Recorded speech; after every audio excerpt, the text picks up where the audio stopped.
আনন্দ বাংলা, আমরা নিরপেক্ষ নই, মানুষ ও সমাজের পক্ষে। নিবেদন করছে আরপি ক্লাব প্রাইভেট লিমিটেড এবং Leo, a large EV and solar innovation.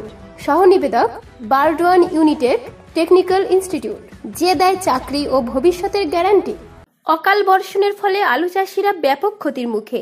এই ক্ষতিপূরণের দাবিতে বিভিন্ন স্তরে বারবার দাবি জানানো সত্ত্বেও কোনো সুরাহা মেলেনি। কৃষি ও কৃষক বাঁচাও কমিটি এবং কৃষক ঐক্যমঞ্চের যৌথ উদ্যোগে মঙ্গলবার পূর্ব বর্ধমান জেলার মন্তেশ্বর, বর্ধমান 1 ও 2, মেমারি 1 ও 2, গলসি সহ বিভিন্ন ব্লক থেকে কৃষকরা একত্রিত হয়ে শহরের প্রাণকেন্দ্র কার্জন গেটের সামনে জমায়েত করে বিক্ষোভ দেখান।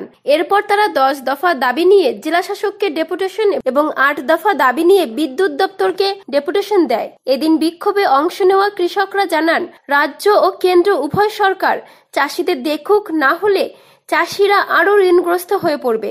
ক্ষতিপূরণের ব্যাপারে যে এখানে পাশের অঞ্চল এইরকম হচ্ছে, পাশের অঞ্চলে কেন কম হলো, তারপরে যখন ওনাদের আলোচনা হয়ে গেল, না এটা ঠিক হয়নি, এটা নিয়ে আপনারা চিন্তা ভাবনা করুন।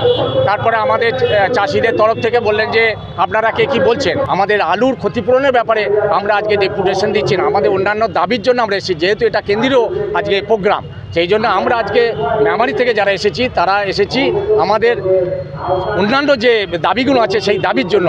আমাদের দাবি উনি 7 দিন বলেছেন, 7 দিনের মধ্যে রিভিউ করে এটা জানানো হবে।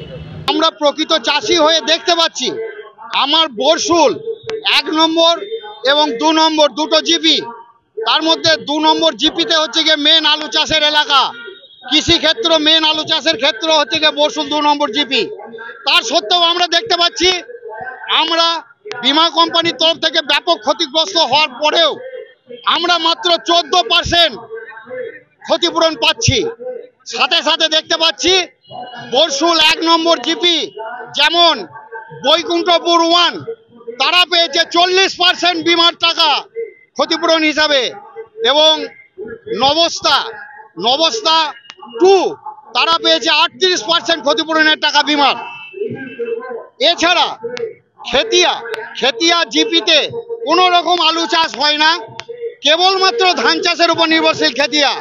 সেই খেতিয়াকে গত 21 সালে তাদেরকে বীমা হিসেবে টাকা দেওয়া হয়েছিল 55%, আর আমাদের বরশুল জিপি 1 জিপি 2কে দেওয়া হয়েছিল মাত্র 9%। বর্তমান 23-24 সালে সেই খেতিয়াকে কোনো আলু চাষ না হওয়ার সত্ত্বেও ধান চাষের উপর বেশ করে 54% বীমার টাকা দেওয়া হয়েছে। অথচ আমরা বরশুল 2 নম্বর জিপির কৃষকরা ব্যাপকভাবে ক্ষতিগ্রস্ত হওয়া সত্ত্বেও আজ আমরা সর্বশান্ত আমরা পেয়েছি মাত্র 14%। খেতিয়াকে সেখানে রানিং 23-24 সালের বিমাতে দেওয়া হয়েছে 54% বিমা। এই যে বিমা নিয়ে চরম বৈষম্য প্রশাসনের, এই বৈষম্য নিয়ে আমরা আজকে সোচ্চার হয়েছি। আজকে মেমারি ব্লক থেকে শুরু করে আজকে আপনার গলসি, আপনার পাশাপাশি যে সমস্ত জিপির এবং ব্লকের সমস্ত চাষিরা আজকে এখানে সামিল হয়েছেন। এমনকি তাদের আত্মহত্যা ছাড়া কোনো উপায় থাকবে না। কৃষি ও কৃষক বাঁচাও কমিটির জেলা সম্পাদক অনিরুদ্ধ কুণ্ডু বলেন, যেভাবে বীমা কোম্পানির ক্ষতির পরিমাণ ঠিক করেছে তা ঠিক নয়। দেখা যাচ্ছে যে সকল এলাকায় আলু চাষ হয়নি এবং বেশি ক্ষতি হয়নি, সে সকল এলাকায় ক্ষতির পরিমাণ বেশি দেখানো হচ্ছে। সঠিক পর্যবেক্ষণ করে অকাল বর্ষার ক্ষতিগ্রস্ত আলু চাষিদের 100% বীমার টাকা দিতে হবে। কৃষিতে বিদ্যুৎ স্মার্ট মিটার ও এলপিএসসি বাতিল, কৃষিতে বিনামূল্যে বিদ্যুৎ সরবরাহ ও সারের কালোবাজারি রুখতে হবে।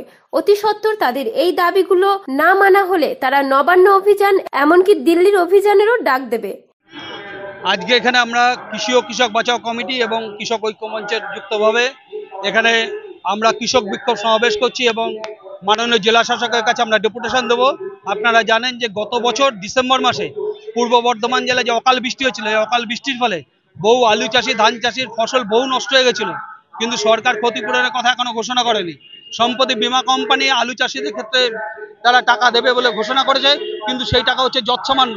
ক্ষতি যেখানে যেমন হয়েছে সেই ক্ষতির পরিমাণ তারা ঠিকমতো পরিমাপ করেনি, শুধু তাই না বিভিন্ন জায়গায় বিভিন্ন ধরনের ক্ষতিপূরণ তারা দেখিয়েছে, এবং যার ফলে যেখানে যথার্থই ক্ষতি হয়েছে সেখানকার চাষিরা তারা ক্ষতিপূরণ পায়নি। ফলে সেই ক্ষতিপূরণের পুনর্বিবেচনা করে যাতে সরকার আবার ঘোষণা করুক, বীমা কোম্পানি আবার ঘোষণা করুক, আলু চাষিদের যাতে 100% ক্ষতিপূরণ দেয়, এই দাবিতে আজকে আমাদের এখানে বিক্ষোভ চলছে। এর পাশাপাশি ধান চাষি যাদের ক্ষতিগ্রস্ত হয়েছে তাদের সার্বিক ক্ষতিপূরণের কথা সরকার ঘোষণা করুক। এর পাশাপাশি সারের কালোবাজারি রোধ, কৃষিতে স্মার্ট মিটার বন্ধ, বিনা পয়সা কৃষিতে বিদ্যুৎ, সেচের সময় চাষের সময় সেচের পর্যাপ্ত জল, এরকম 10 দফা দাবিতে এখানে আমরা মাননীয় ডিএম এর কাছে, আমরা জেলা শাসকের কাছে ডেপুটেশন দেবো, এবং এরপর এখান থেকে আমাদের একটা টিম বিদ্যুৎ দপ্তরে যাবে, সেখানে বিদ্যুৎ দপ্তরে 8 দফা দাবিতে আমাদের ডেপুটেশন করবো। এই ক্ষতিপূরণ পাচ্ছি না, তার জন্য আমাদের এখন রাজ্যেই যেতে হবে বলে রাজ্য সরকারকে আমরা বলবো। পাশাপাশি কেন্দ্র সরকারের কাছে আমাদের বক্তব্য যে আজকে কেন্দ্র রাজ্য উভয় সরকারই চাষির বিষয়টা দেখুক। চাষি আজকে অবস্থা অত্যন্ত খারাপ। আজকে চাষি ঋণগ্রস্ত হচ্ছে কেন? ফসলের দাম না পেয়ে, প্রাকৃতিক বিপর্যয়ে ক্ষতিগ্রস্ত হচ্ছে, ফলে তাদের ফসল নষ্ট হচ্ছে। এই দেখুন এবছরই আলু 2 বার করে চাষ করতে হয়েছিল, কিন্তু সে আলুর খরচা কেন তুলতে পারেনি কৃষকরা। এই রকম পরিস্থিতি দাঁড়িয়ে আছে। আমাদের যেটা বক্তব্য, সরকার আজকে চাষিদের দায়িত্ব নিক, চাষিদের দায়িত্ব নিলে আজকে চাষিরা লাভবান হবে। পূর্ব বর্ধমান থেকে দেবাশিস ঘোষের রিপোর্ট, আনন্দ বাংলা।